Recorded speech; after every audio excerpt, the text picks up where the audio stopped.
Module number 3, Non-Digital and Digital Skills and Tools in Delivering Technology-Enhanced Lesson. Lesson 2, Select and Use ICT Tools for Teaching and Learning.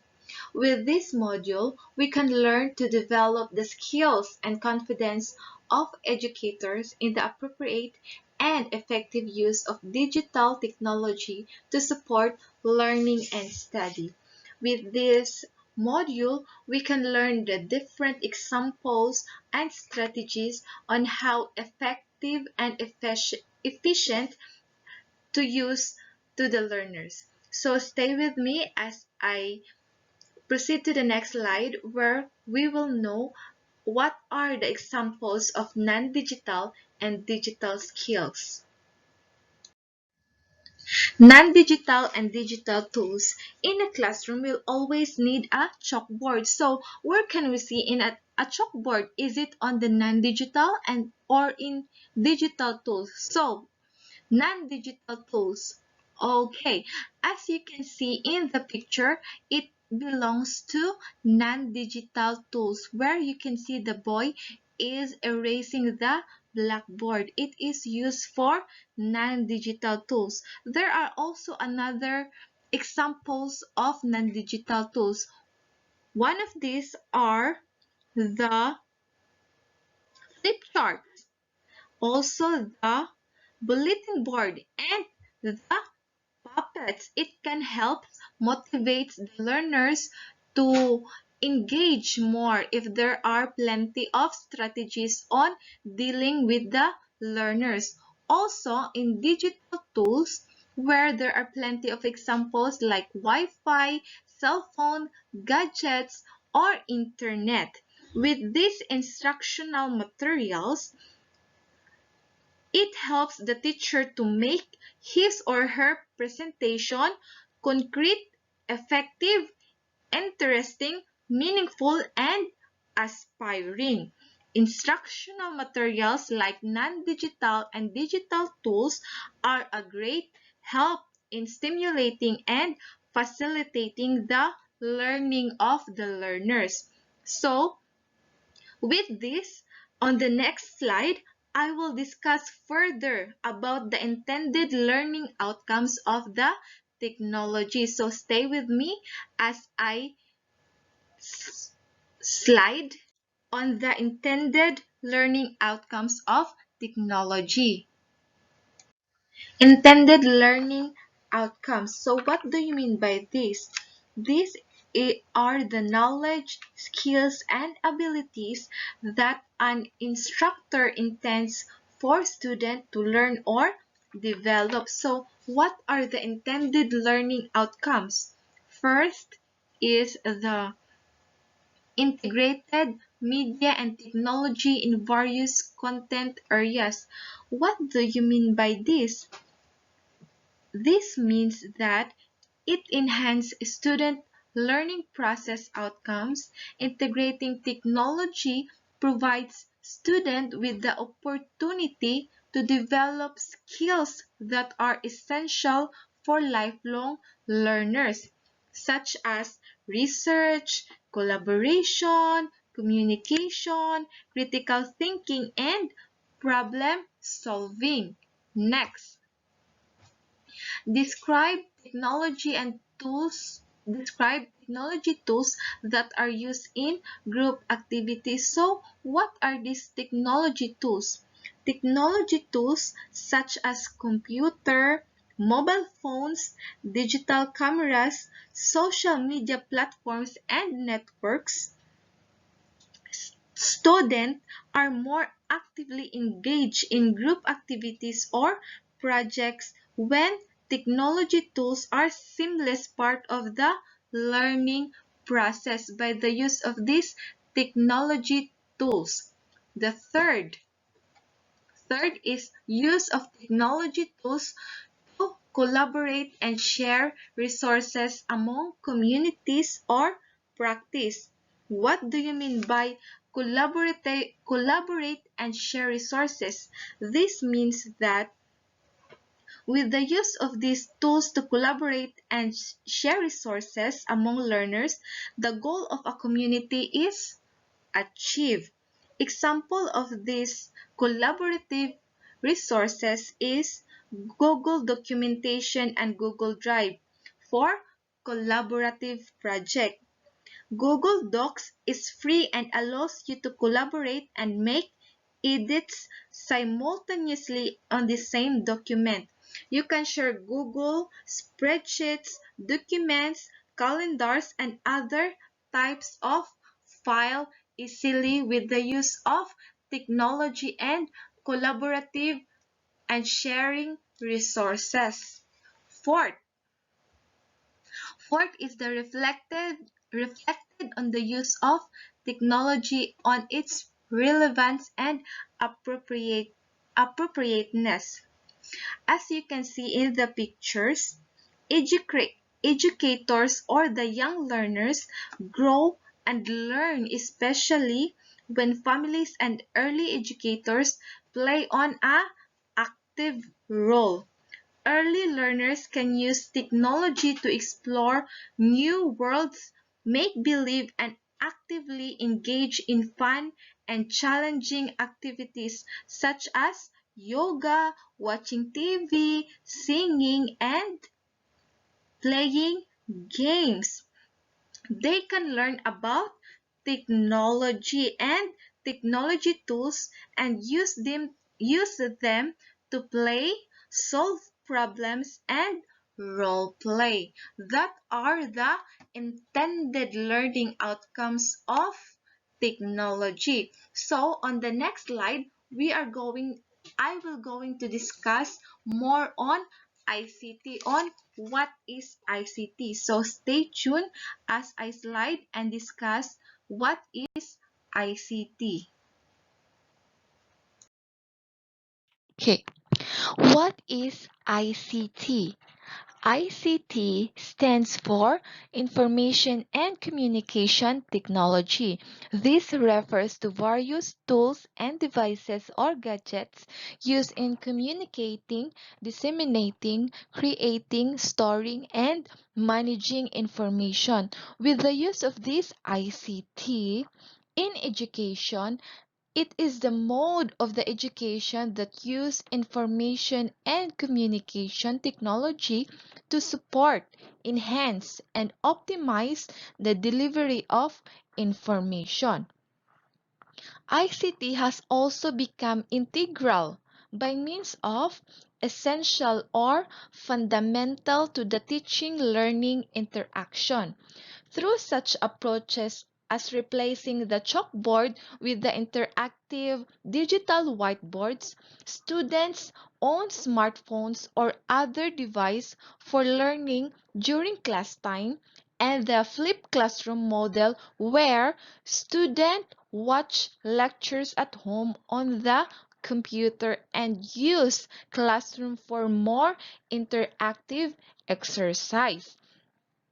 When the teachers are digitally literate and trained to use ICT, these approaches can lead to higher order thinking skills, provide creative and individualized options for learners to express their understanding, and leave students better prepared to deal with ongoing technological change in society and workplace. Also, today, because of the pandemic, it is very important to use technology that belongs to ICT, because there are various examples that we can use in order to communicate with the teachers or students. So what are these examples? ICT tools examples.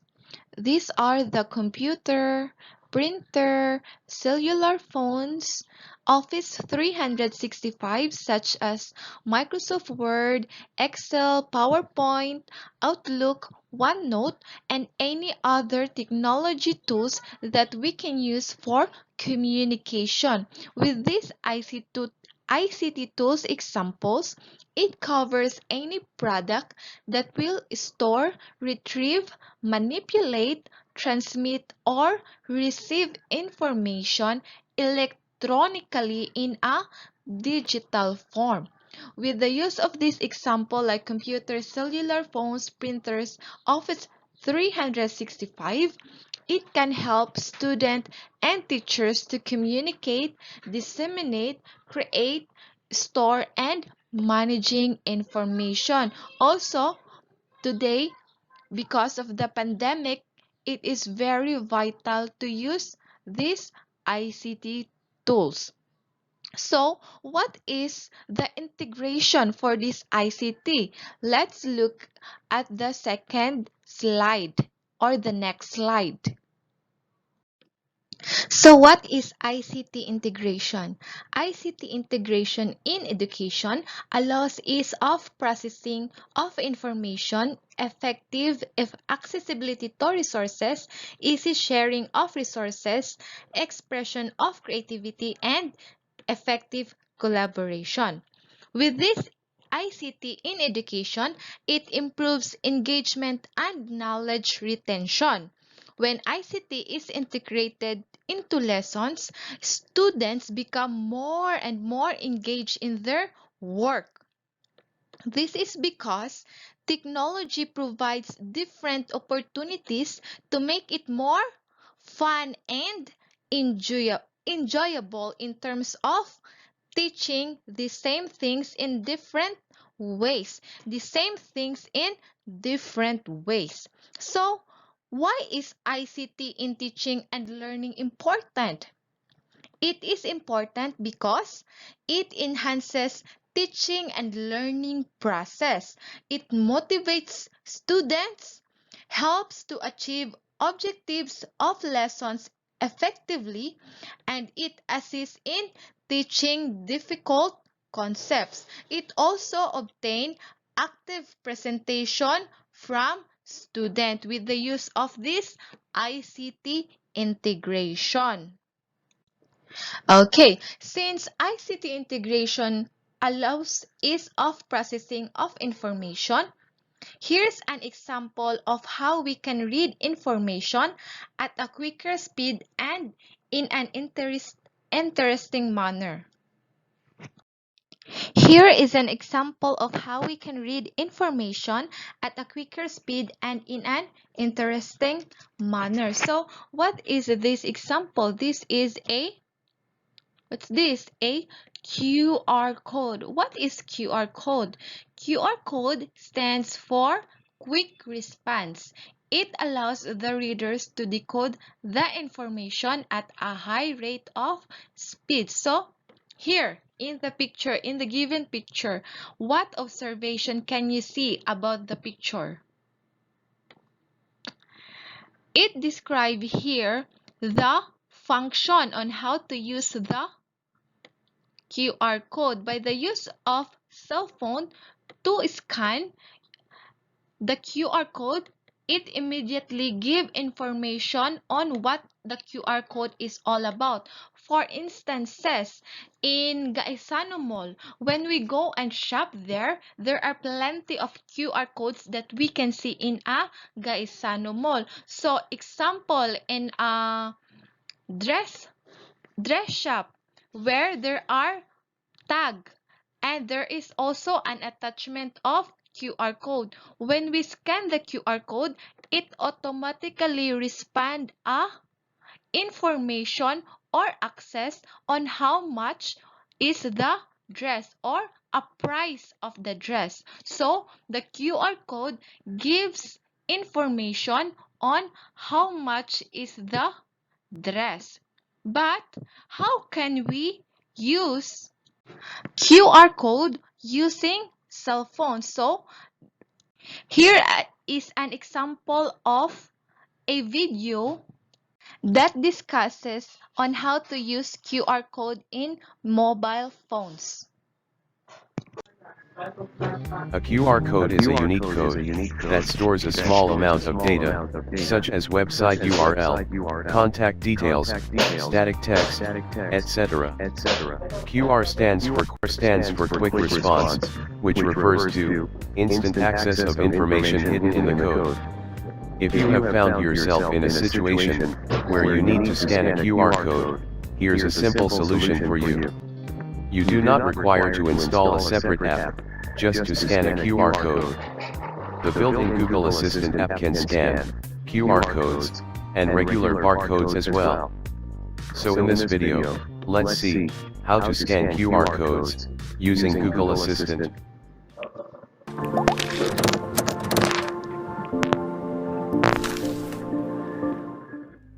Google Assistant is natively available in all latest Android phones. To scan a QR code using Google Assistant, first of all, open it. In general, just a long press on the home button brings up the assistant. The colored dots at the bottom indicates that assistant is waiting for a voice command. Tap on it to stop assistant from listening. Now, you need to just tap on the lens icon. Then point your camera at the QR code. As you can see, it instantly reveals what is stored in that QR code. If it is text, it will show Google search results. And if it is an URL, you can visit the website by just tapping on it. Guys, remember, before you start scanning a QR code, make sure your phone is connected to the internet. Otherwise, Assistant may not be able to show you any available information. Okay, that is how to use QR code with the use of Google Assistant and by using our mobile phones. But QR code was created by a Japanese corporation, Dentsu Wave, in 1994, effectively and efficiently connecting the physical world with the electronic world. A QR code or quick response is a type of matrix barcode or two-dimensional barcode first designed in 1994 for automotive industry in Japan. A barcode is a machine readable optical label that contains information about the item to which it is attached, like what the video is stating or explaining. In practice, QR code often contain data for a locator, identifier, or tracker that points to a website or application. For instances, in a school where there is a poster in a bulletin board, an announcement you, that here are the following steps on how to enroll, and in that poster, there is an attachment of QR code where, by the use of our mobile phones, we can scan using the Google Assistant, and it directly gives us the information on where is the website we can enroll. So that is the use of QR code, the quick response of every readers to decode the information at a high rate of speed. Also, in QR code, there are 10 interesting ways to integrate QR codes in teaching. And what are these 10 interesting ways to integrate in QR codes in teaching? Let's discuss this further on the next slide. 10 interesting ways to integrate QR codes in teaching. So first, create interactive and engaging content. You can enrich the content you teach in a class by using QR codes that link to the other readings and resources. The best example of this is you can link to a PDF, a document, a video tutorial, a website, an audio file, or any other or any other files that the learners will engage to a content. Second, scavenger hunt. Create an interactive classroom activity such as the scavenger hunt by using QR codes that provide direction or instruction, resulting in better learning engagement. Because of this interactive classroom activity such as scavenger hunts, it will enhance students' motor activity and get them engaged on the teaching or the activities. Third, share resources. Learners can use QR codes to share educational resources with each other. Example of this are lecture notes, web content, and how to do videos. Because of these ways of using QR codes, it gives the learners the engagement, or they are being interested on the educational resources. Fourth, enhance classroom library. Create QR codes of student brief write-ups about why they enjoy their book and put them right in all the books in the class library. Students can use their QR codes to find out more about the books. With this enhanced classroom library, using the QR codes, it gives the student the access and more information and resources on the related book. It also gives them the engagement about the ways or the creative ways in using QR code. Fifth, use in classroom activities. The QR code can be used in giving instruction in each class and pin them inside the classroom instead of providing them with thick copies of printed materials giving instruction on how to do an activities. So instead of handing out dozens of handouts with instruction on how to work on a certain activity, you can generate using the QR code with all the required information and pin them up around the classroom. So it makes us more easier by just using the QR code, unlike using plenty of handouts. Okay, 6. Gather students' feedback. You can create surveys, polls, and forms using Google Form and share them with students as QR codes, which can be easily scanned and accessed. So this is the best way in sharing Google documentation. You can create polls, surveys, and forms using tools like Google Forms and share them with students as QR codes that students can easily scan and access. 7.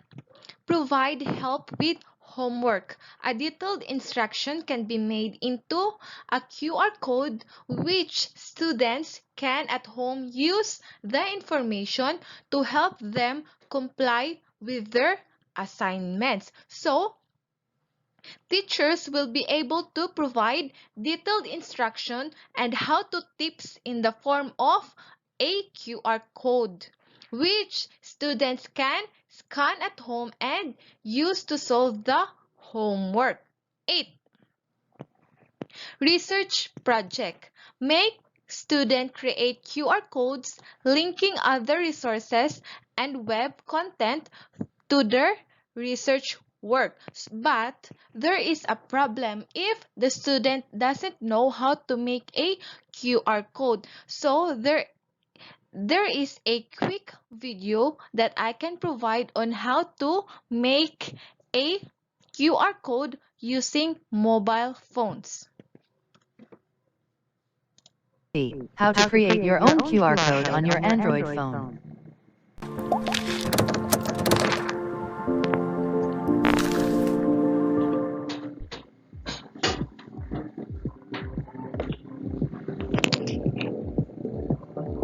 Android phones are coming with a built-in QR code scanner. However, it cannot be used to create a QR code. For that, you need to install a third-party QR code generator app from the Play Store. We'll use the app named Barcode Generator. Now, let's assume that you would like to create a QR code to share your Wi-Fi details. Let's see how to do that. Tap the plus icon on the bottom right of the screen. Tap Add Code. Tap on the option QR Code. Then, select Wi-Fi Network Config from the list of QR code types. Enter the Wi-Fi configuration details for which you would like to create the QR code.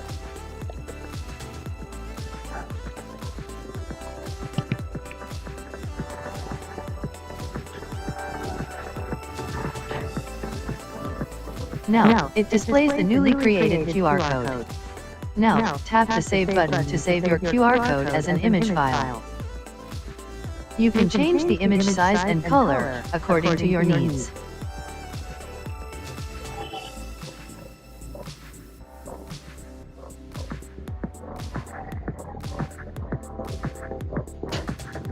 You can also directly share the QR code.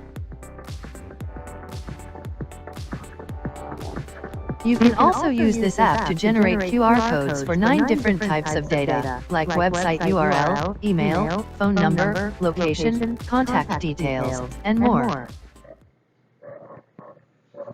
Okay, that is how to use or make a QR code. So, this is not an excuse for a student to say that they don't know how to create QR codes. We can use Google to research more deeper about how to use QR code, but that is just the example on how to use QR code. Next. 9. Provide easy access to online content. Create QR codes with URLs for students to gain easy access to online resources. Sometimes when a long URL is given, learners may copy a broken URL version. Hence, resources become inaccessible. Like for example, when I was at college, my teacher provide URL for me to research, but I did not know that when I copy the URL given by my teacher, there is a missing information. Like for example, the comma or the point or a slash on a URL. That is why by the use of the QR code, it is more easy to access online. Sharing long URLs with students is not always the best option, and most often some students will miscopy the website address and end up with a broken URL that just like what happened to me. Create QR code with URLs you want students to check out and share it with them.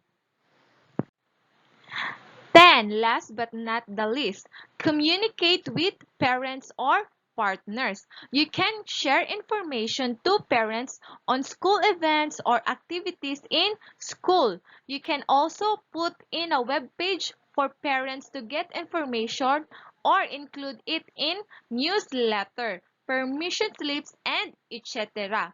You can have them printed as magnets and parents can get the information. However, be sure to orient the parents on how to use the QR codes. So, when there is a special events happening in school, it easily gives easy access using the QR codes by just scanning the QR code. But by using the QR code, be sure that the parents know how to use the QR code so that they will learn also on what is the use of QR code, on what are the information about it. So, that are the 10 interesting ways to integrate QR codes in our teaching. Okay, so in the teaching and learning context, we may be faced a challenging topic given a short amount of time. So, how can we capture and deliver that information simply and effectively while making it engaging and informative as well? So, we can use this through using infographics. So, what is an infographic? An infographic is a visual representation or an image such as diagram, chart, or picture representing information or data.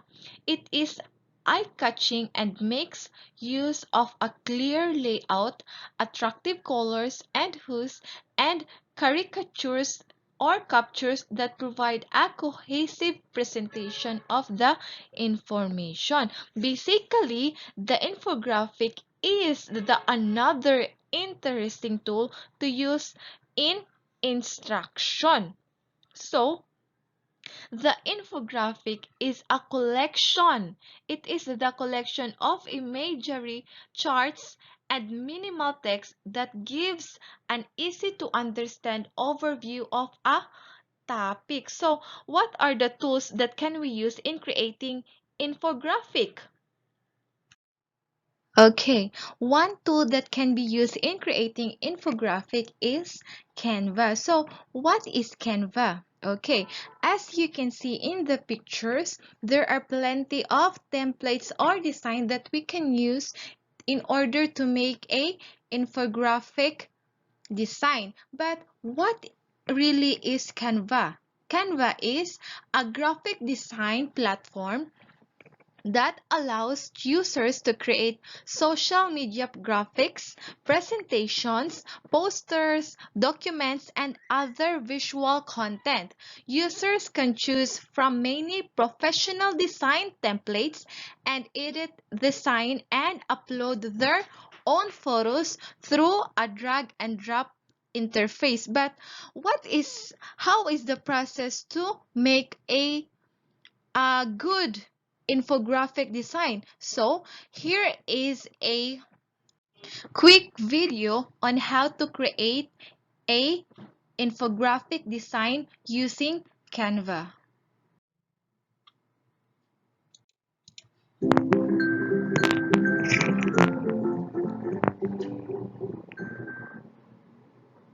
Hey YouTube, what's up? I'm going to show you how to easily, and I do mean easily, create a simple infographic using Canva. So the first thing you're going to do is go to canva.com, create an account if you haven't already, and then you're going to be logged in. Now you can come up here to use custom dimensions, which is what I'd recommend, and we're going to set it to 1500 by 1000 and click design. Now, what a lot of people don't realize about Canva is that you can actually search for categories of images and not just specific images. So you can search for infographics, and Canva will bring up the shapes that you can customize for infographics. So for this really simple infographic, we're going to do Pinterest user stats. But let's start with the title. We'll come back to the infographics. Let's go to text, and I want something kind of rectangular. Let's just choose this. We're going to type Pinterest user stats. And let's drag this so we can get more of the page here. Okay, so we know it's centered when we see that line. So now let's do our percentages. So we're going to go back to infographics again. And let's use this thing that looks like a lollipop. Drop it there. We're going to change it to 75%. And we can change the color of the lollipop. Let's do that. And then for our text, we'll make it black. So we can now copy this entire lollipop with the text by hitting copy and then just move it over. And when we see those two lines, we know that it's centered. So now we need a label. Oh, we got to change this to 25%. So now we need to label our lollipops. So let's go to the text category. And we're going to scroll through here a little bit. Let's grab this. Something like that. It's a little big, so let's take the handles, drag it, kind of move it over. We've got that vertical line, so we can center it right there. So I'm going to release, change the text to women. And now we can copy this, drag it on over, so we get our little lines. So we know it's centered. Type men. Bam. How easy is that? Now we can also add a background if we want, or you can leave it white. It's up to you. That, it's a little too busy. That could work. So you guys get the idea. It took me, what, 3 minutes to do this? Maybe 4? Very, very simple. And obviously you can do a whole lot more. One thing I also wanted to mention, if you happen to drag something on your canvas and maybe, for example, this 75% was in front of the woman banner and you wanted to move it to the back, you can always click this back and it will move that image behind the other image. So there you have it. You can use these for your social media feeds, for your blog posts. It's just a fun way to liven up your content. Enjoy! Okay, so by using Canva, it gives us the efficiency and effectiveness in making infographic presentation. So go out there and type on Google and search Canva, where we can make a free design elements and produce one just like a professional infographic designer. So go check it out and make some professional infographic design. So, what are the ways in using infographics? Ways in using infographics. First is to present survey data. Presenting statistical data such as from surveys can be overwhelming. Infographics can be highly useful and data are much easier to decode.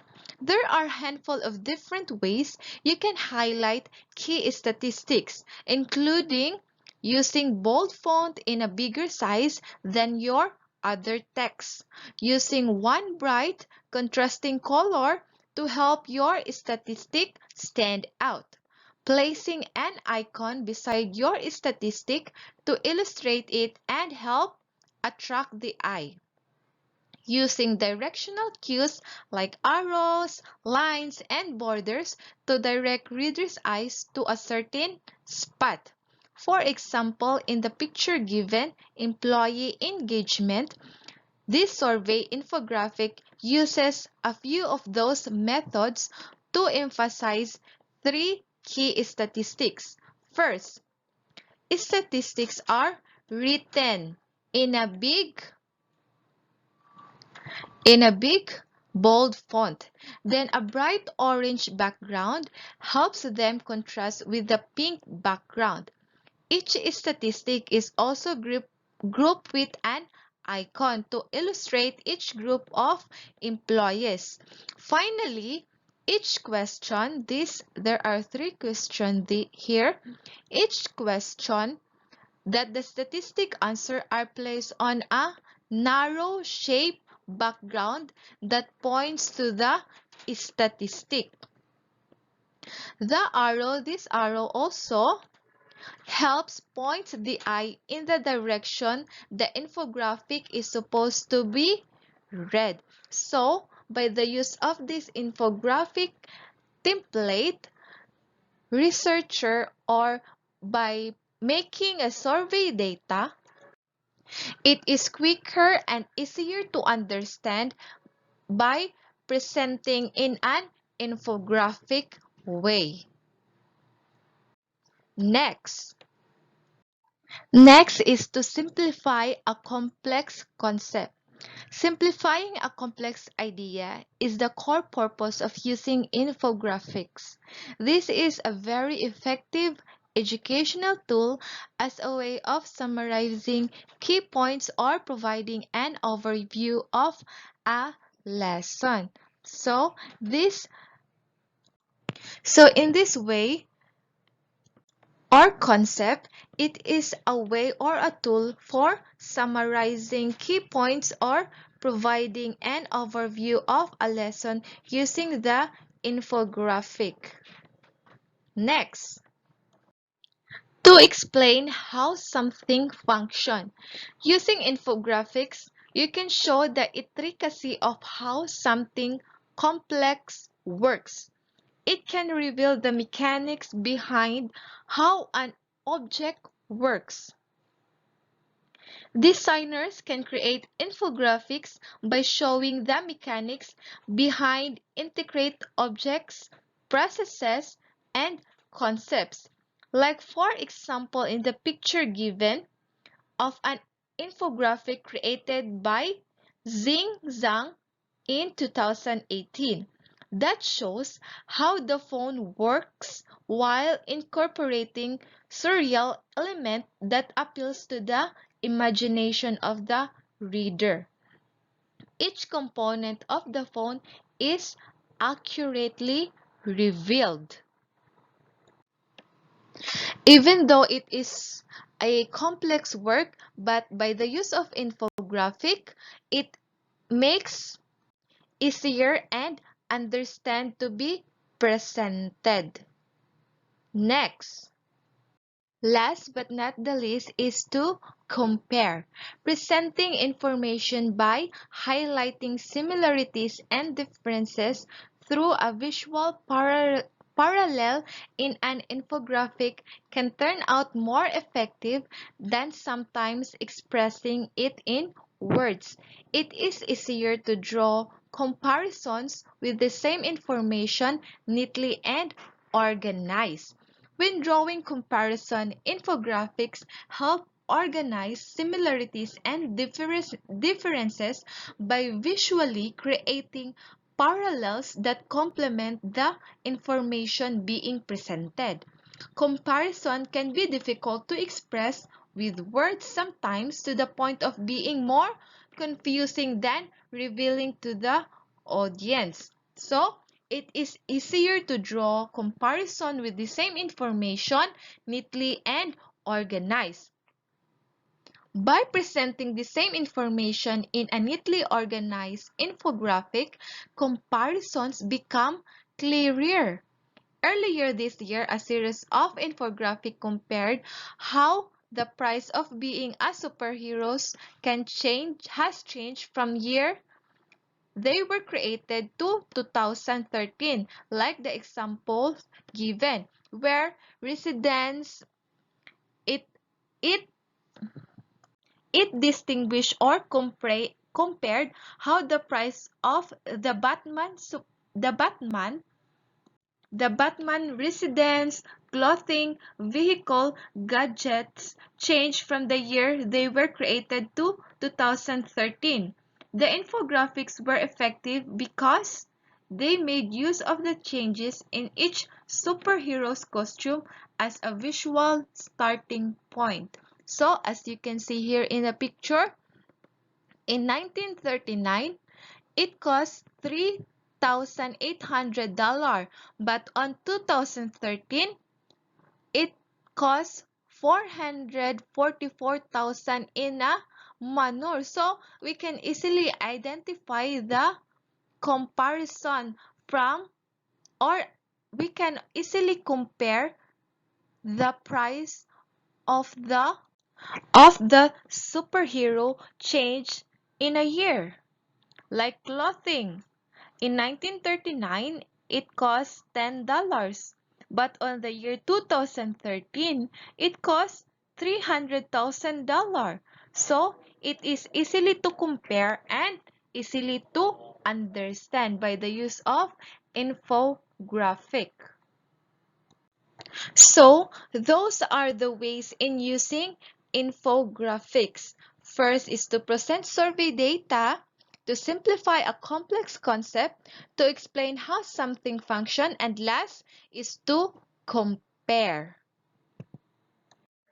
So in Module 3, number 3, non-digital and digital skills and tools in delivering technology-enhanced lessons, these are the summary or the topic we've discussed earlier. What are these? Those are examples of non-digital and digital skills, intended learning outcomes, what is ICT, example tools in ICT integration, what is QR code, the 10 interesting ways to integrate QR codes in our teaching, and what is infographic and ways in using infographics.